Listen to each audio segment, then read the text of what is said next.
Liam Neeson. I play Aslan.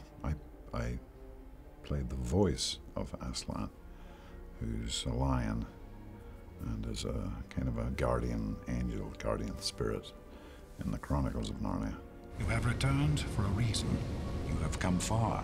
I had read The Lion, the Witch, and the Wardrobe, recommended by my then nine-year-old son. I hadn't read the books at all. And when I was approached to be the voice of this creature, I took it very seriously, and I took my family on safari to Kenya and Tanzania to see these lions in the wild, and to see why C.S. Lewis, who wrote the books, made Aslan a lion as distinct from an elephant or a tiger, for example. And it's extraordinary to see these lions in the wild.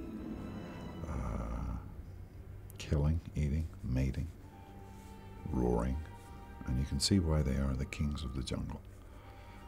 And they have this extraordinary look in their eyes that's very, very mysterious, and is thousands of years old. They have this incredible look that's very, very powerful. So I understood, yes, that's why C.S. Lewis made Aslan a lion. I don't know if he ever went on safari. Maybe he saw them at a zoo, that they had the same effect on him as they did on me. And now your journey lies beyond. The process involves going into a sound studio, and there are a series of microphones. I prefer to stand. A lot of actors like to sit. I just feel sitting makes you a little bit lazy. I prefer to stand because it takes effort to stand, and it just keeps you a little bit sharper, I think, you know. So there's a series of microphones that the engineers place on you and around you.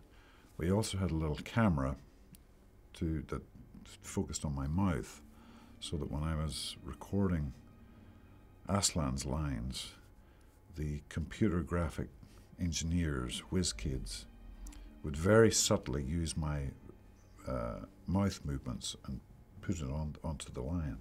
My country was made for noble hearts, such as yours, no matter how small their bearers be. So Michael Apted has beautifully directed this third one. We worked very closely in the sound studio to find a voice that was a register that was right for this creature, you know, this lion. And they had shown me paintings of how Aslan was ultimately going to look in the film, you know. This huge lion with all this power and majesty and spirit. So I found it quite daunting, you know, but we eventually found a vocal range that was right. Welcome. Welcome back to Narnia. We certainly knew it had to be a voice that was rooted here, rather than up here. It couldn't be a voice from there. It just wasn't right, you know. It had to be rooted in the belly, so to speak, you know. We just experimented. We just used lots of ranges of voice until we found one that was right,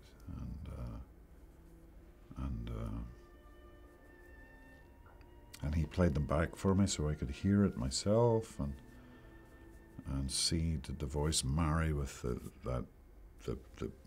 creation, with the painting of the computer graphic imaging of Aslan. I have played a mentor in a few films. I love children. I love being in their presence, and I love trying to help them in any shape or form, if it's giving acting advice or just anything. I take great pleasure in that, especially my own kids. Of course, they'd never listen to me anyway, but I do like being a mentor to children.